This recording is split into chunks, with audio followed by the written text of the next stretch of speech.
Welcome to discussions of music, healing, and consciousness with your hosts, Chris Noble and Bill Paratzman.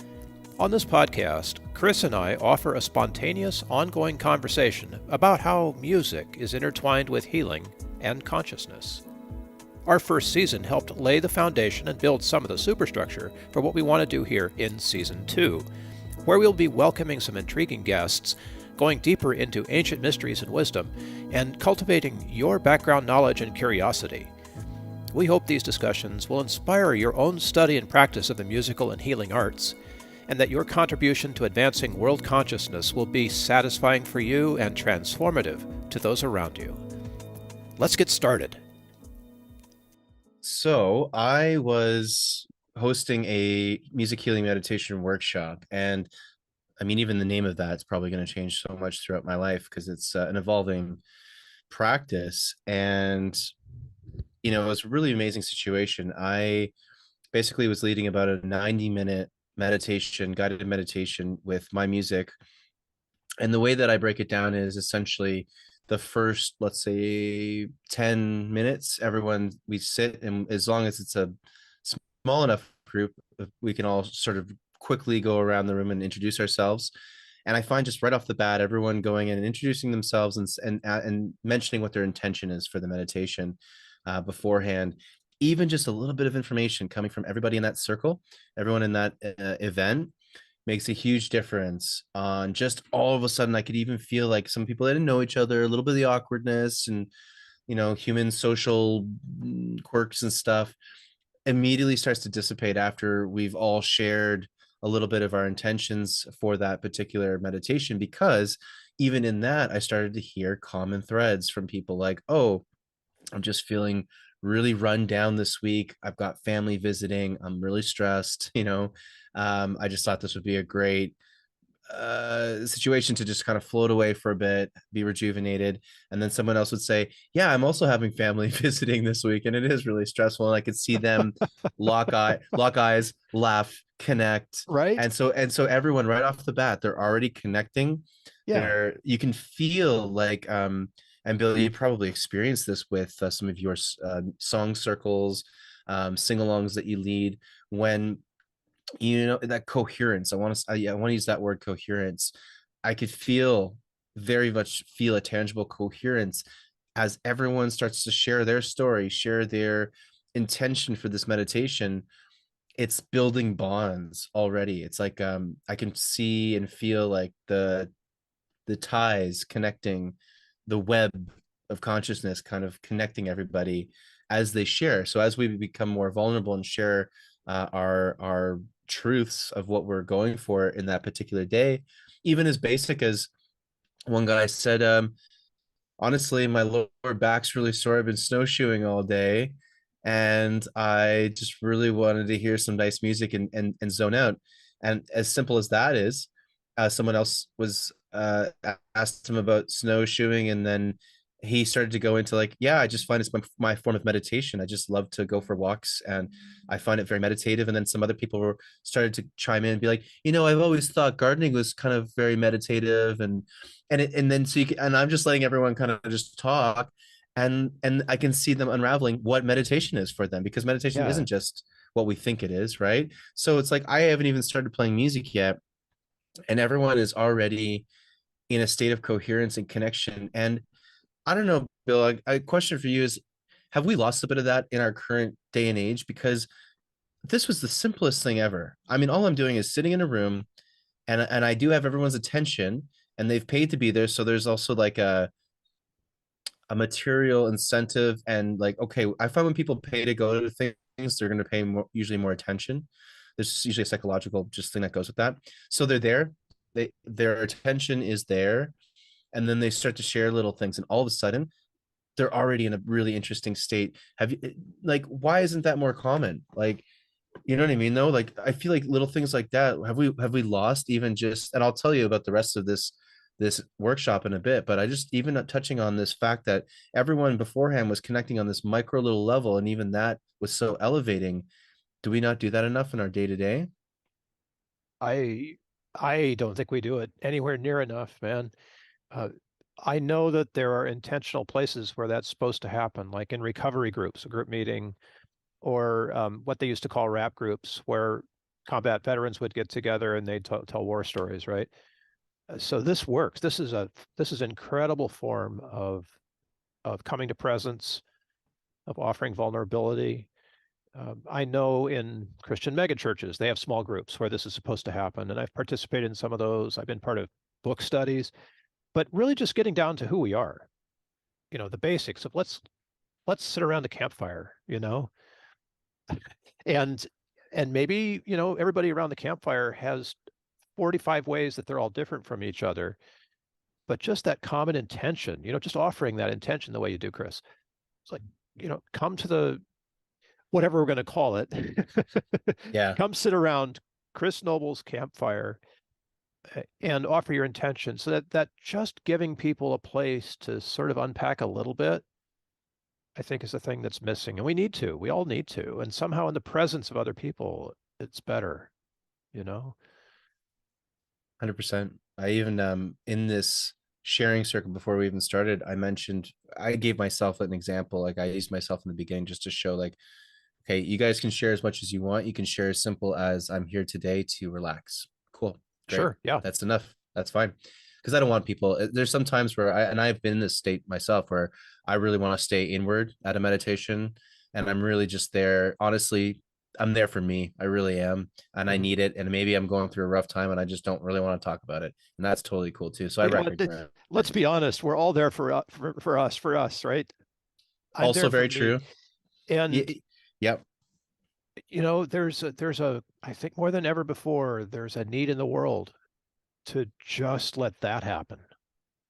And I've even been saying, I do this. I'll sit in front of a group and I'll say, I do this work really for selfish reasons, because I need this experience of connecting with you in order to feel like it's okay, Mm. and that can be an opener too, because I've had more than once. Somebody will say, Bill, I thank you for saying that because I feel the same way. And then yet I'm always wondering if there's some agenda, or I have to be here to do something for somebody else in the room, and that happens organically. Like it already happens as you're telling about your group.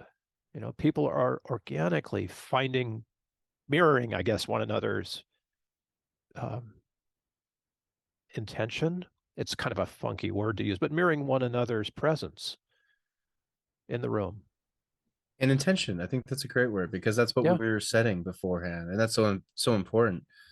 Intention settings kind of everything, to be honest. And so it was really funny. And then I shared a really weird dream I had that same day. And it was a really weird dream, and it really sent me into it's one of those dreams that lingers with you during the day. And it just it knocked me off kilter. I was off all day basically.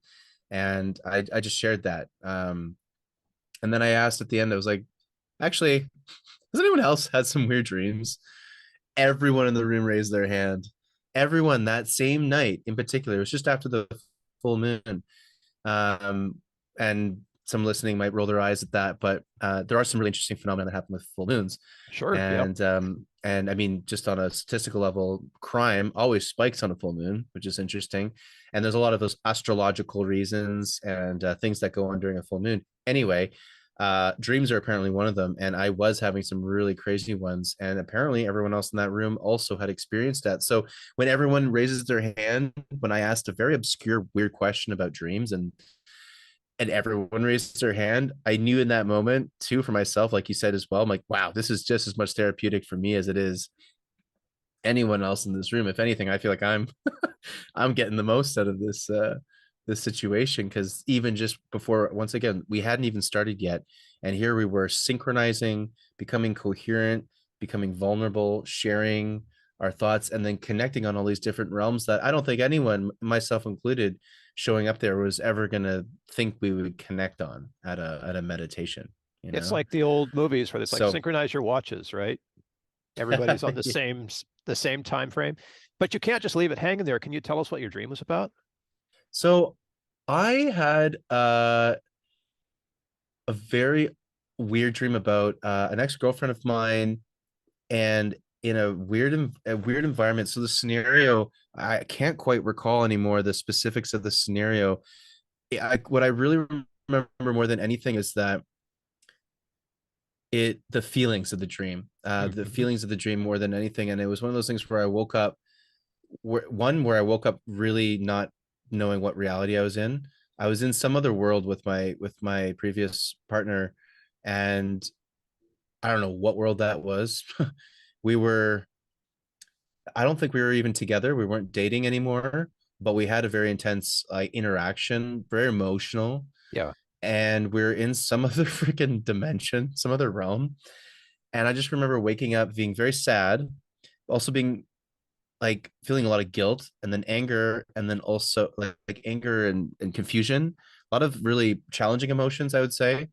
But then most of all, confusion, because I didn't even know what planet I was on when I woke up. And it was one of those dreams where I had to really tell myself, like, you are here, you're alive, you're on planet Earth, like you're in this dimension, Chris, like you have this and this and that going on today, like come on. So it was not not in terms of the content itself. I can't really quite remember the details, but it was one of those ones that just afterwards, it was like almost like this stickiness, that just like a residue that was on my body the rest of the day. And to be honest, I didn't really get it off of myself until the meditation later that evening. And with everybody there after the meditation, I was like a new person. I basically had I was like reborn again after that, and felt a completely new bit of energy, light as a feather. I could just feel like I could float home. What a difference to have started and had a very full day of a lot of emotions. It was a challenging day. Like I had so many emotions coming up. I could barely do my work. I was really, really, really consumed by it. And then meditation happens, no problem. I feel like we've skipped all the middle here. So the group comes together and people start sharing before you actually start the process. People are sharing, they connect, they kind of synchronize, Yeah. and then what happens? So then I start playing a little bit of music, very light, soft, quiet, a little bit of my synthesizer tuned down to 432 hertz concert pitch. And this is gonna be interesting, Bill, because we're gonna go into an area too where I'm starting to see, as much as it is important, I think, to at least consider the tuning of your instruments, like 432 hertz, which resonates with me personally. It also shows that there's so much more than just one frequency that makes all the difference. There's going to be a lot of things that go into it. And so I kind of give a like a 10-minute, 5 to 10 minute overview on what sound healing even is, right? Yeah, A lot of yeah. stuff, all the stuff that we talk about on the show here. So I go over all that, explain what 432 hertz even is, the significance, why we use it, etc. And then after that, I encourage everyone to lie down and find a space where they can, so they kind of disperse out of the sort of sharing circle that we have, and then they find their space in the room, and then kind of lie down or sit in a very comfortable position. And then I start, and then I basically led them, after once they got comfortable, I led them through the music meditation portion, which is a lot of I start off with a body scan. I get everyone to focus in on a lot of their body, and I can, as I'm watching and looking out at everybody, I can actually see, and maybe it's that I'm having uh, my other senses are more activated more and more these days, because I feel like I'm sensing and seeing energy more clearly these days, and I can sort of sense and feel everyone relaxing more when I do a body scan. So body scan is really helpful because, and anyone listening or watching or listening, certainly can try the most basic of body scans, whereas you just think about different parts of your body. Well, my forehead, my eyes, my nose, my lips, my mouth, my tongue, my neck, and you just keep going down your body, and you focus some energy on those places, and try to maybe relax those areas. Because once you consciously put thought and intention onto these different parts of your body, you feel so much more relaxation coming in, into your being and into yourself. You can feel your body starting to melt into the ground, and it's also telling your body that you are in a parasympathetic state, meaning that you're safe, Yes, meaning that yes. you're in a good place to be able to drop into a real deep state, like a delta, or a theta or an alpha, probably, brainwave state. So that's very important too. um, have you had on a side note, have you, like, do you do body scans often, Bill, or have Yeah, you it's like from, well, let's see. Did I do them before? I think when I started to learn yoga in the 90s. the last thing that our teacher did was put us through Shavasana. So we're lying flat on our back, uh, arms relaxed, palms facing up, legs slightly apart, feet relaxed. And I'm sure if you're listening to this, you've been through one of these before. They did it with light. So you pictured the light entering either your head, but they usually started with the feet, and this white light sort of gradually filling your body. And the guidance is to feel it filling your feet, then up into your knees, then up your legs, into your hips, and one by one through all of the various body parts until it finally like extends out through your crown. And I got what was going on, but the discipline of learning it and repeating it sort of got into me. So I find myself now doing the same kind of thing, even without the yoga practice, of just coming to presence that way, of sitting. I mean, I was sitting at the piano, put my feet on the floor, and I can feel the whole thing. And it doesn't take a long time. You can just sort of feel this wave come through you, and all of a sudden you're at full presence again, and activated in a way that, well, it's not activated. It's more like neutral, Chris. You just feel like, oh yeah, there's the energy now, and you're ready and balanced and ready for what's going to come next. Do you find it also really helps reduce aspects of anxiety? And I'll say the reason I ask that is because one of the things I notice for myself in particular is same as you, I do body scans every day, all the time. I don't even think about them now. They're so Right. It's just habitual. second nature. It's like meditation for me. I look at meditation just as brushing my teeth. It's just as basic. It's literally mental, emotional, spiritual hygiene for me these days. And so with body scans, I'll do that throughout the day. And one of the ones I always try to do is my shoulders and my jaw, Oh, right. because Yeah. we store so much tension there. So all I need to do is even just think about my jaw, and I'll notice that I'm clenching it, and then I'll stop. And then even just that moment of a body scan has done a lot, because I'll be like, oh my God, well, it's probably clenched jaw for like the last half hour. Yep. Let's Yep. undo that. Oh wow. Oh yeah, that feels much better. Okay, wow. And then you're going from there. So these are small but very, very, very significant things that we can do every day, anytime throughout the day, that have a huge impact long term, certainly. I So suspect this that is just one little technique. as musicians, we like to find techniques and practice them. So our mindset, if you will, going in is, oh, this body scan thing is cool. I can practice this. And so we do, and it becomes second nature. I think for us, and maybe for athletes, I don't know, much more quickly than the average bear, who may be doing a body scan for the first time, or maybe for the first or second time in 6 months. So it's not hard. I mean, people, this is easy to do, right? It's not like it's complicated. But if you develop the habit, I'll use that word, other people might refer to it, if you develop the practice, then it's instantly available whenever you need it. You can just grab your toolkit and, oh yeah, like you're saying, Chris, oh man, I feel my jaw clench. Oh, now it's not. And those little moments of awareness throughout the day are really precious, because they reconnect you with who you really are by disconnecting you from the stress of who you're not. That's so well said. That's so well said. Yeah. It's literally, it's bringing you into presence. Yeah, come to But presence, right? that's it. And then when you do, you can relax. Yeah, or choose. I don't use body scans to intervene with anxiety. Anxiety is more active for me, so I've got to do something physical like breathe, uh, or some mind game. I have to actually engage with anxiety instead of like letting it go. It'll go, but my practice on anxiety is really close to excitement, like on the spectrum of emotions. And if I can choose, I'd rather choose excitement. So I have to take action to get myself back to choosing, you know? It's not like trying to overcome anxiety. It's like, oh, I have a choice here. I can experience this feeling that is feeling like anxiety, or I can experience the same feeling as excitement. And when I get my head around that, it changes for me. But it's more active, like than just Like a trying to, mental gymnastics in a bit, or yeah, I mean, it's a little bit, but the feelings come from the heart. It's like I can feel my heart racing and all of that. It's like, oh, I'd rather feel like I was getting onto a roller coaster than much more fun. much more fun than jumping off a cliff, right? Uh, so that little change of awareness, if you will, which I feel like is a heart thing rather than a head thing.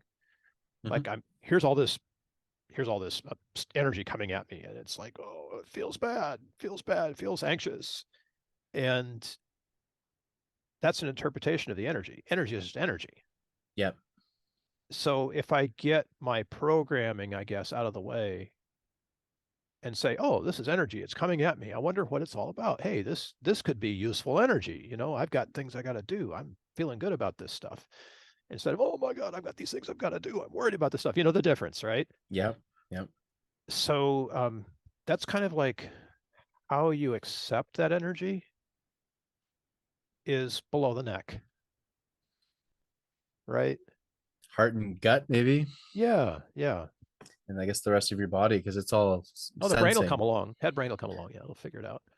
So we got to reprogram that sucker, so it doesn't say, "Oh, that energy feels anxious to us." It got to reprogram it. Say that energy feels good to us. That's positive, power. We can use that stuff. You just mentioned the brain there, and it's this is a total tangent here, but I watched the other night, rewatched the original Doctor Strange Marvel movie with a buddy of mine who hadn't seen it before, and because I told him this is a great film to watch for a lot of different reasons. One, it's kind of like an amazing pop culture, pop entertainment blockbuster version of the spiritual awakening Uh, process. yeah, It's an amazing film, basically, if you look at it from that, like a story about the spiritual awakening process. But then also it's a story about quantum physics. It's a story about the multidimensionality of life, and there's so many lines in that film that I just adore. And one of them, and I won't remember this exactly, but the what's her name, the ancient one, as they call her in the film, she's um the main boss amongst the good guys, Doctor Strange's basically guru. And yeah, he comes in as a world-renowned scientist doctor, right? And is all left brain, left brain, left brain, left brain, extremely intelligent, and but very arrogant too. And she says to him, she's like, your intellect has got you this far in your life, but for you to move forward and to learn the mystic arts, to learn this magic, these powers that I've shown you, you're going to have to forget everything you know and start off fresh. Everything you thought you knew, you have to forget it, even though you were a world renowned doctor and scientist, and are literally your whole life is based on you knowing all these things. None of it's going to serve you here. Get that left brain out of here. And once you can do that, then you can start to progress down this path of mysticism and all that kind of stuff. And I just love that because it's so true, right? It's this brain is a great thing, but it is so misused, I would say. And it's also over glamorized and certainly uh, over promoted as the only source of thought and intelligence and information. Or as we know, the heart, the gut, and probably many other glands and parts of our body have a source of intelligence that we can and should be tapping into. And that's probably going to alleviate a hell of a lot of stress and anxiety, because I think half the way we stress ourselves out so much is overthinking, overcomplicating, letting our brain just become that rat running in the hamster wheel, which I guess is more like a hamster running in the hamster wheel. But yeah, it's fascinating. So well, a hamster has a purpose. also true. The brain doesn't. Well, in It that case, relies on yeah. the rest of the body to give it purpose. It's so true. And it's funny, you think about the brain, all the brain's doing, the brain doesn't have eyes, ears, like it's taking all the signals from your eyes, from your nose, from your sensory perception parts of your skin and stuff, or all these senses that we have are on the external, and then they're sending information to our brain. So our brain's just interpreting what it's getting. So it's all in the dark. Our poor brain, just kind of making making up the best of what it can with reality. And I'm sure it's not given us nearly as much as we're probably receiving from this existence. There's no So there's no mistaking the paradox of putting the pineal gland in the middle of the brain, yeah, right?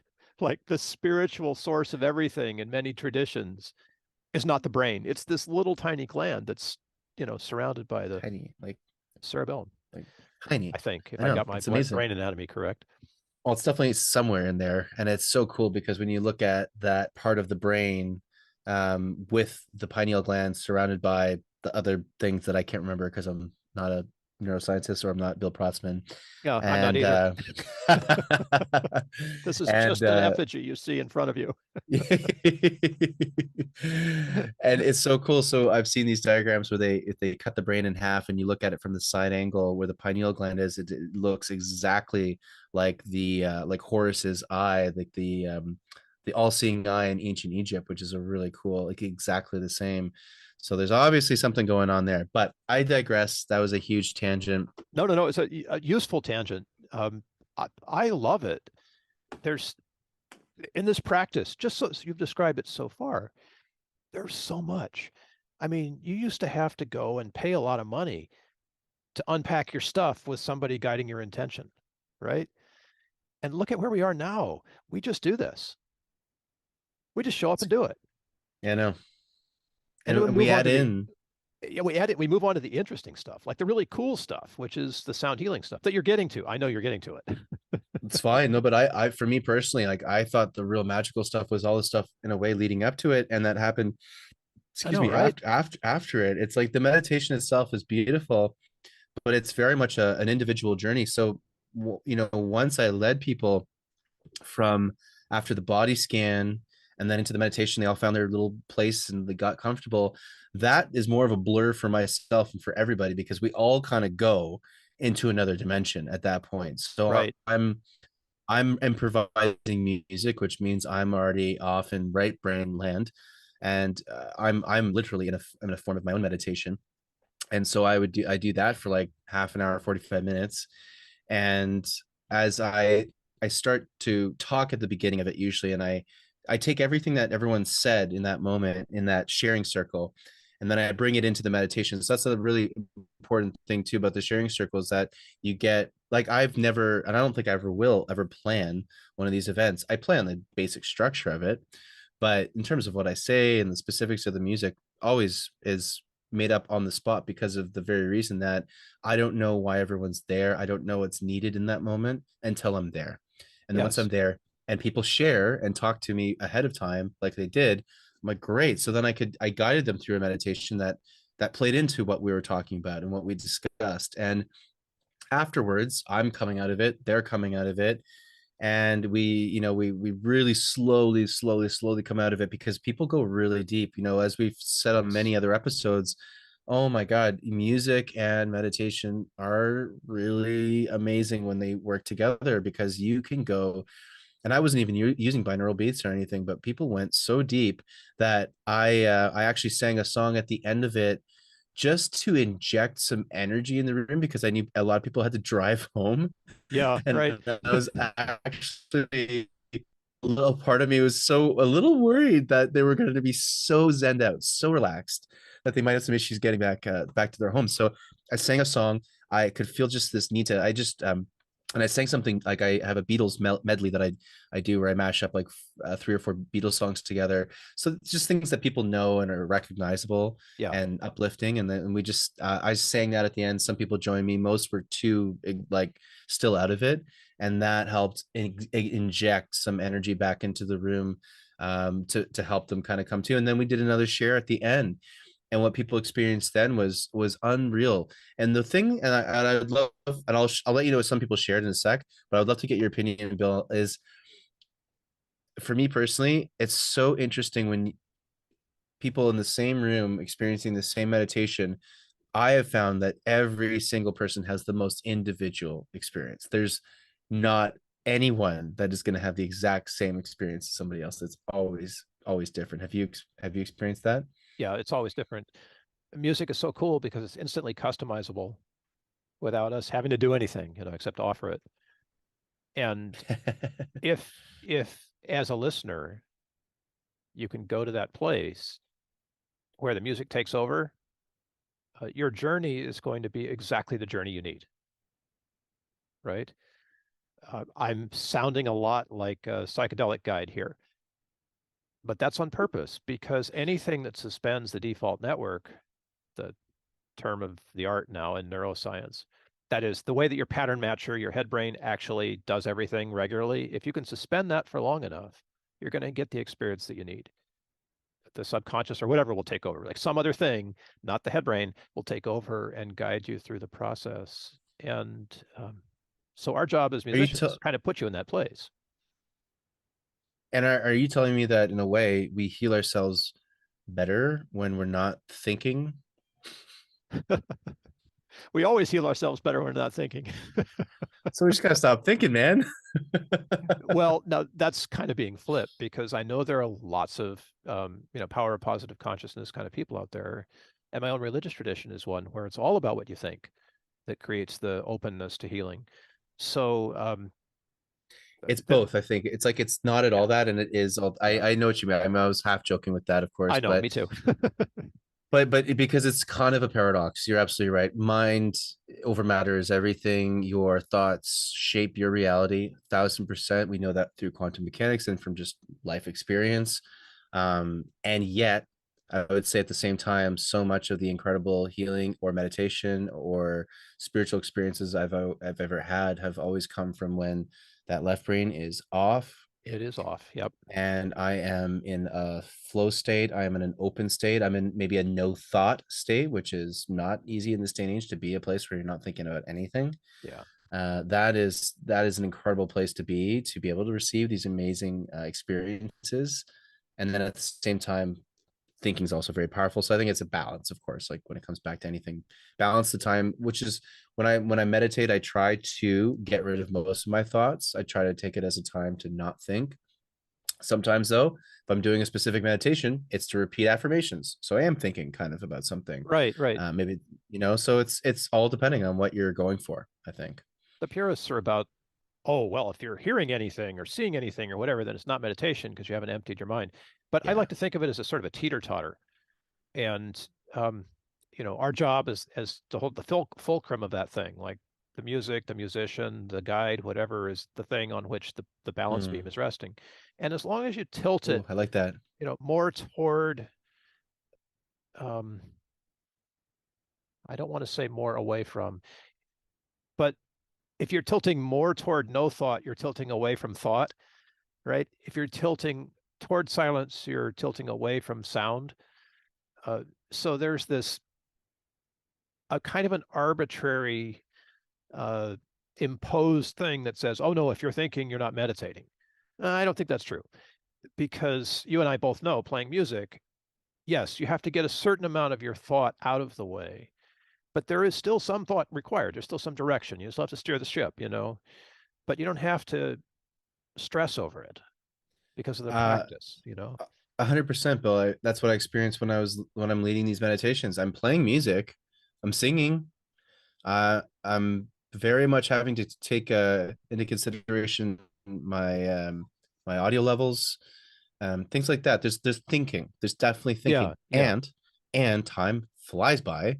I go into a whole other universe. I'm still having a meditative experience, and yet I still am consciously aware and using my left brain to some degree. So you're absolutely right. We can find a balance, and we can also go on extremes when we feel we need to. Sometimes you really want and need an experience with no thought. That's the goal. Go for it. And then yeah, sometimes you'll have a really busy meditation, but it's helpful because you actually come to conclusions or new thoughts formulate, and you come to a really important idea or conclusion. And that needed to happen. So the it just depends. maybe the best way of describing it is that the one end of the balance beam is thought, and the other end is consciousness. And the less consciousness you have, the more thought you have, and vice versa. So if you can dial down your thought, you also consequently you dial up consciousness, and that consciousness might seem like thoughts or awareness or some other thing, but it's not the same as the run of the mill Yeah, left brain grinding it out processor thinking about everything all the time, that monkey mind the kind of monkey thing. mind. Yeah, Yeah. yeah, So, and that makes yeah. sense because you can operate, heavy equipment in that space quite safely.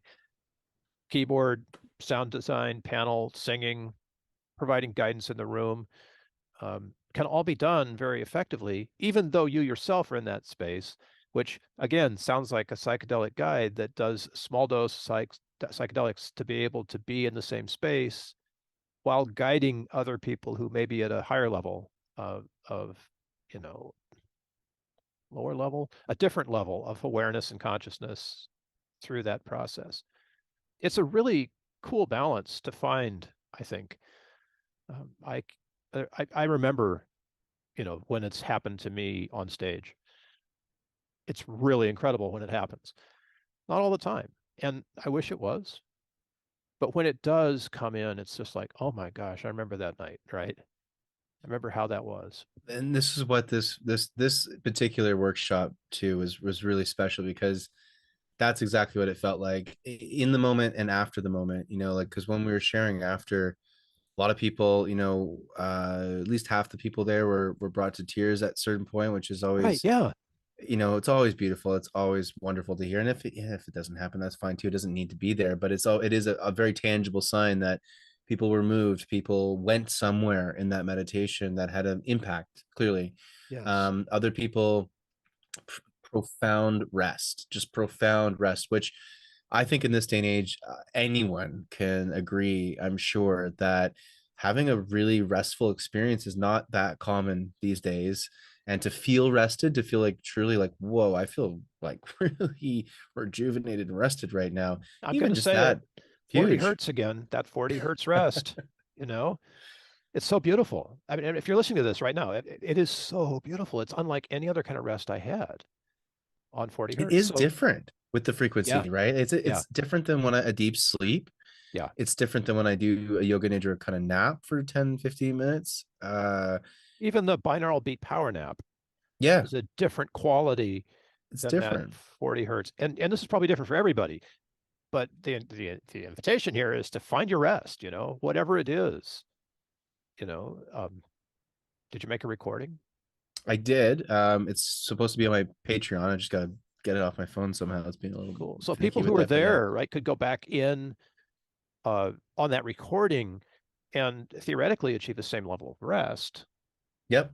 If they just follow along like they did. Now, again, we're gonna have to it's always that interesting thing, in person versus not in person. Is there a dynamic that we're not aware of going on there? Probably when it comes Yeah. to music, probably, but can you get 90% there? Probably also, by listening to the recording, I'm saying, Oh, right. afterwards. But So the pattern matcher will remember what it did, you're and so you you're can right. rely If on they were that, actually there, you're right. and then Yes, you can remember the rest of your holistic engagement, heart and gut engagement as well.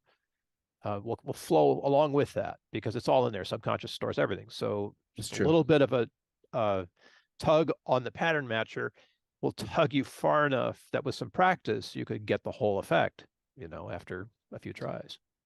That's a good point, Bill. There's certain recordings I'll go to on YouTube Right. for Yes.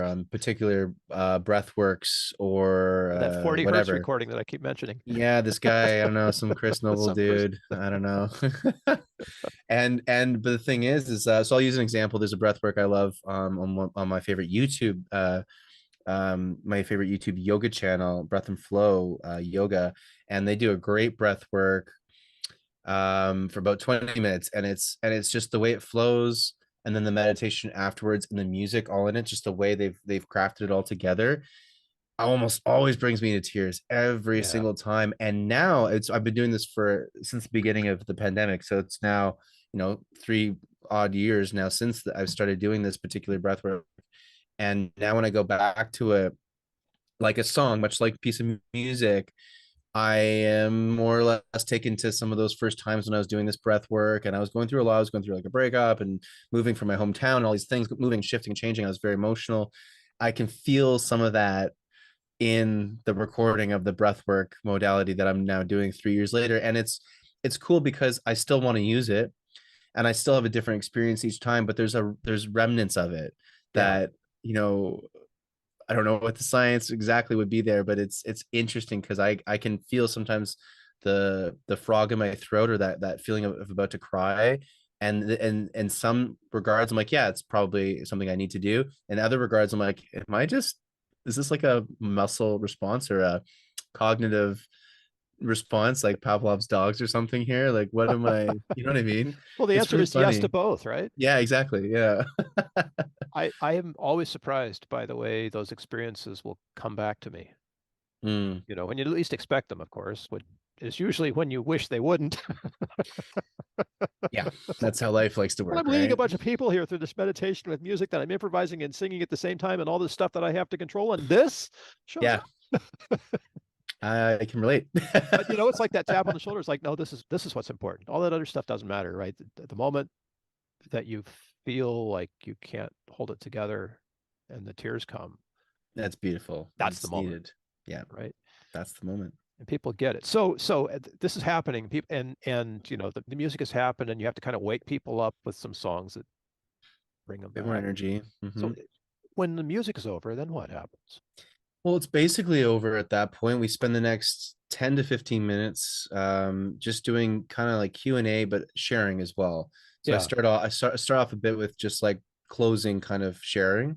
So once again, go around the room, get a pulse on what everyone's feeling. If they want to share, no pressure. right. And some practitioners really like it's all about the sharing. And I'm like, I agree, but I don't want to make people feel pressure because Yeah, I'd rather them just have their own individual experience and that be whatever it's meant to be for them. Anyway, so we share. We do a lot of that. The sharing was phenomenal. That was like the icing on the cake for me personally, because like I said, I heard really profound experiences from people, some having like actual interactions in their ethos and their mind's eye with loved ones that had either passed recently or were still around but had like really incredible astral conversations, or you know what I mean, like meditative conversations in these meditate just conversations with loved ones basically was an interesting thing that came up for a couple of people. And then some others experienced physically, like one, the guy that was complaining about his back a bit from snowshoeing, he's like, wow, back feels great. It's perfect. like now I can go again walking tomorrow, thanks Chris. You know, Yeah, it's like a, so it's so interesting the massive array of outcomes that the same meditation can have for different people. And I think that's one of my favorite things is just how, like you said, music is infinitely customizable, and it can be the same song and it can mean a million different things to a million different people. And that was one of my major takeaways from that sure. was that. And also, oh man, I like I felt a little guilty at the end because not really, but in a joking way where I just felt like I was the one that got all the healing, you know. I felt feeling unbelievably uplifted. The people in that room, like, and I told this to them, like, we like you guys are paying me and I'm here as the practitioner. I get that, but not for one second would I ever say that this is not a co-creation. This is absolutely a co-creation. We all in our energies and our frequencies created and manifested this situation, which sounds really hippy dippy, but it's absolutely true. Our frequencies all merged together in this room, in this space, and we've all now, especially from sharing stories and our and what we went through. Like at the end, the energy in that room, a bunch of strangers, all kind of felt like family at the end. Where it was a beautiful group, and it just such a coherence. I'm gonna keep using that word coherence. It was just absolutely magical. And imagine if we were living in a world where this was just the most commonplace thing to do on a Thursday afternoon, Sunday, whatever day. And I know this is where a lot of religious traditions come from, because there's real validity in a lot of them, where you're just getting together with people, sharing some wisdom, maybe some ancient wisdom, discussing what you went through that week, what you're moving through in your life, sing about it at the end, having choir, right? Big choir or whatever. You can start to see the sense, you know. I think religion in a lot of ways, certainly for me growing up atheist, you know, and there's a lot of reasons to look down upon religion and think it's a load of propaganda and manipulativeness and evil and all that kind of stuff. And you're like, well, it's like anything in life. There's yes and no and yes and no. Like it's got all those things, and yet at the same time, and you look at like some of the traditions, and they make so much sense to me now. Why wouldn't you want to meet every week in a beautiful place with a bunch of your neighbors and friends and loved ones and share and talk and then sing, incorporate music. So in a more different new agey modern day way, I feel like I was in a sense just tapping into what we've done on such a large scale as a civilization throughout millennia, thousands of years. I think we've been doing this. So those are kind of that was my experience basically. Thank you all for listening to that. It's profound, profoundly simple. My my sort of clinical mind, which only happens because I've spent way too much time with clinicians in the last 20 or 30 years,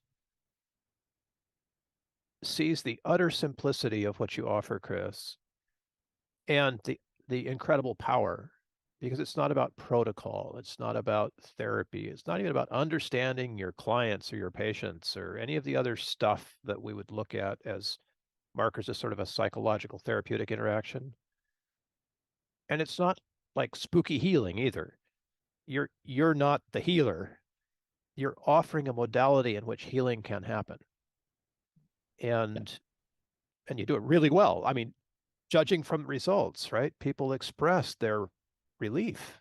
The guy who felt his back had unwound. It's just like all these other things that are the body's natural response. And by the body, maybe I mean the holistic body, head, heart, gut, like the spiritual body's response to an invitation to come into the room, brings with it all of the stuff that takes care of all of the symptoms, why we were there and broken in the first place. And why not do more of that? I mean, if you're listening to this, put on some music, right? Give yourself a healing experience. Find a guided meditation, or use that 40 hertz thing that I keep referring to. But it's not hard. It just requires you to say yes to something different. Just remember, you're the one healing yourself, as crazy as that Yeah. sounds. Like all these modalities are really in a way getting, some of the time it's mostly just a way to get yourself out of your own way. Yeah, you got to get out So of our own way. Yeah. meditation is just a technique where we allow our ego and our that left brain, just like we're trying to get that part of ourselves out of the way to allow the rest of ourselves to see what's going on and actually heal that, right? And yeah, I think that's a lot of the time what it's doing. So listeners, our audience, take that into consideration. You are the best healing modality you could ever have, and see which one specific modality is the thing that allows you to heal yourself in that sense. What resonates with you? Maybe it's not music, maybe you're into painting, Sure. dance. I have a couple of friends that have their form of meditation is dance, without a doubt, and it is unbelievably healing and incredible. I mean, the list goes on and on. Find your favorite fun modality. Fun is important too. You want to enjoy this, you know Yeah. Yeah. so there's lots to discover, and we're really happy to showcase some of these modalities on this show here. And I think we're going to be doing a lot more of that. We want to have more people on the show that can share their different modalities and techniques, not only just to heal, but just how to expand awareness and how to add to your life in all these different ways. So for those listening, watching, stay tuned for, I guess, what are we calling it, Bill? Season 2 Season coming up. 2, yes. Full motion video and a bunch of other interesting technological advances we didn't have, back in the day. Or chose not to use. Or chose not to use just for sheer simplicity. Yeah. Chris, Well, this is such a beautiful story. I am really grateful that you were able to offer that to us. Names have been changed to protect the healed. Actually, we didn't mention any names at all except for yeah, I ours, usually don't. Yeah. Yeah. which is totally fine. And I would love to be able to invite people to connect with you on this. Although I know you're headed for Greece, so maybe you'll be able to, do some spontaneous healing circles from the Aegean. Yeah, that would be really cool. I mean, a lot of the stuff I like to do is in person usually, but I've got a conference coming up in March that I will be doing a an interesting online version of what I just described to everybody. So I will have a piece maybe like my 40 hertz piece on YouTube playing in the background, and then I'll just speak over top of it. Mhm. So I won't be performing live. That is the main difference. Having done that in the past, and I've learned, a lot about that. Not my, I just don't enjoy doing it on Zoom. Maybe 5, 10 years when Wi-Fi gets faster, I'll be more into it. But um, I want to develop something that can work for the online. So I'm going to try that out in March, and future episodes, stay tuned, folks, because maybe I'll have something far more available for online, meaning anyone, anytime in the world can connect with me on that. And maybe we can collaborate on something. In the meantime, check out my YouTube channel. And, that's about the best I can do right now for that. But yeah, stay tuned to future episodes where I might bring back some wisdom from ancient Greece that Bill and myself can digest, and maybe the ancients. Some really interesting things. One place I might be going to is Malta, and Malta has a really peculiar cave system. It's a UNESCO World Heritage Site. It's the oldest cave temple in the world, Oh, and this is so cool. You got to check this out.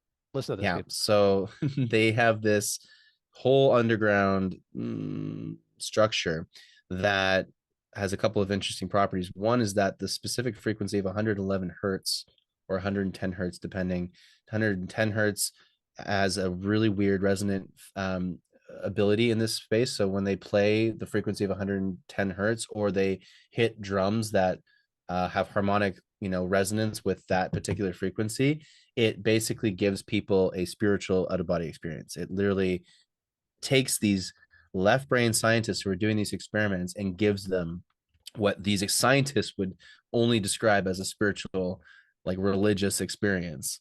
So they call it the holy frequency. So I'm going to be in Malta looking into this holy frequency and this beautiful, really interesting underground cave system. And the other cool thing is that these caves are designed with acoustics in mind, and there's this place in the center of the underground cave complex called the, can't remember what the whatever, doesn't really matter. So this basically, it's a point where you stand and speak, and the design of the architecture can carry your voice perfectly throughout the entire complex as if it was mic'd on a PA system.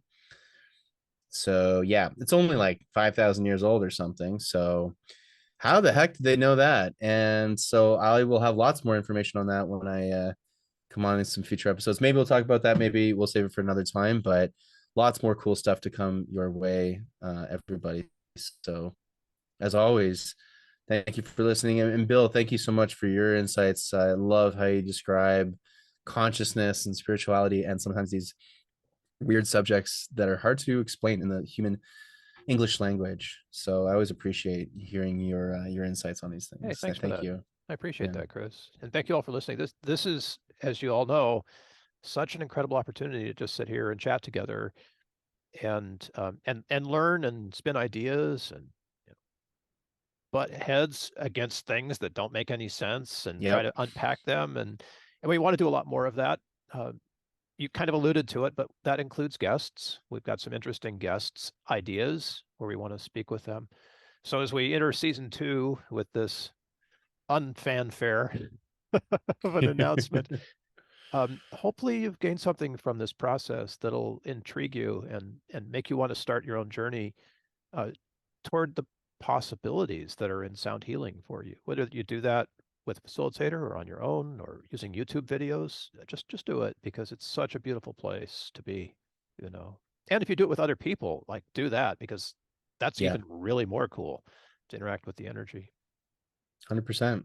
So thanks, Bill, and thanks everyone for watching, listening, or however you're consuming our episodes. We appreciate you, and if you have ideas for things that you want us to cover, or if you want to be a guest, please let us know. Sure. We'd be happy to consider that. So Our thanks contact again. stuff all in the show notes. Yep, Find it there. And but we look forward to hearing from you. absolutely. Be well, everyone. Aho. Aho.